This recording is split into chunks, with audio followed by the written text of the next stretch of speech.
Habang nagmamaneho, nahuli ang bus driver na ito na gumagamit ng cellphone, tila isang video game, ang kanyang pinagkakaabalahan. Mabagal naman ang kanyang takbo at nakapagpreno rin bago pa dumikit sa sinusundang bus, pero di malinaw kung gaano katagal nakatutok sa cellphone ng driver. Ang video na ito ay pinadala ng isang netizen sa mobility website na Visor. Base sa bus ticket na ipinakita sa video nang galing sa PTEX, ang bus na ito ng Roval Transport. Sa PTEX ko natunto ng driver sa video. Di niya itinanggi na gumamit nga siya ng video game na Clash of Clans o COC sa kanyang cellphone habang nagmamaneho. Pero hindi raw siya naglalaro. Ginanong-ganong ko lang siya sir. Nakabukas ako sa sa COC. Tiningnan ko lang. Traffic naman po sir. Kasi tanghali rin naantok pang pantanggal Yung antok yung inip. Sabi pa ng driver, nakapila siya sa bus stop ng EDSA Bus Carousel sa Rojas Boulevard at wala sa mismong EDSA Extension sa Maynila. Nasa barrier na po kami. Barrier ng? Ng carousel po. Nakapasok na po. Kumbaga nakapila na kami dun.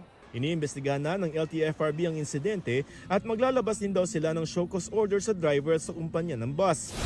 Ayon sa LTFRB, posible maharap sa kasong paglabag sa Anti-Distracted Driving Act ang driver. Ang kumpanya naman ng bus ay maaari ring panagutin.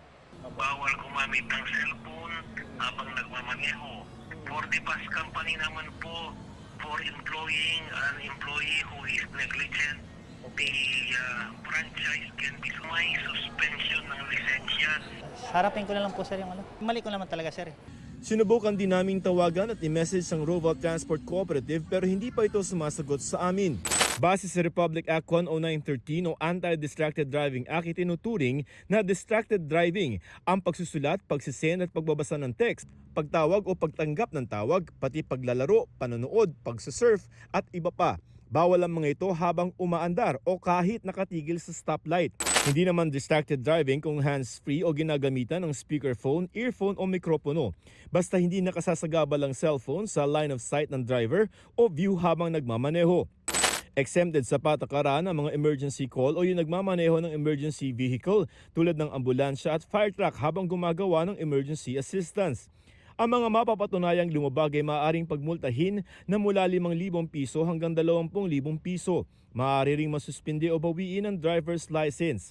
Para sa GMA Integrated News, ako si Joseph Morong, ang inyong saksi.